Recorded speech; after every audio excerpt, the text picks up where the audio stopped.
अजहरी साहब किबला को, सलमान अजहरी साहब किबला को। वारिस भाई, मुफ्ती साहब के केस में आज बेल हो गई, तो उसके बारे में क्या कहना है? जी बिल्कुल, हमको वहां से मैसेज आ गया। हमारे जो MIM की तरफ से हमारे लॉयर थे यूसुफ करूर साहब, उनका हमको फोन आया। उन्होंने बताया कि वारिस भाई उनको बेल हो गई है आज जूनागढ़ कोर्ट से। और अब क्योंकि एक दूसरा FIR लॉन्च हुआ है उनके खिलाफ भूज के अंदर, तो अभी उनका वहां से भूज में लेकर जाएंगे। उनको कल भूज कोर्ट में खड़ा करेंगे, तो वहां इंशाल्लाह ताला दूसरी बेल की याचिका डाली जाएगी।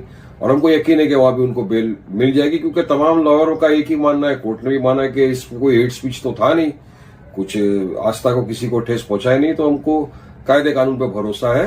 बस ये मेरे को भी इंफॉर्मेशन आई है कि उनको बेल हो गया है। आवाज उठाने आए हो तो खुद भी आवाज उठाओ। शेर हिंदुस्तान सलमान अजहरी साहब को रिहा करो।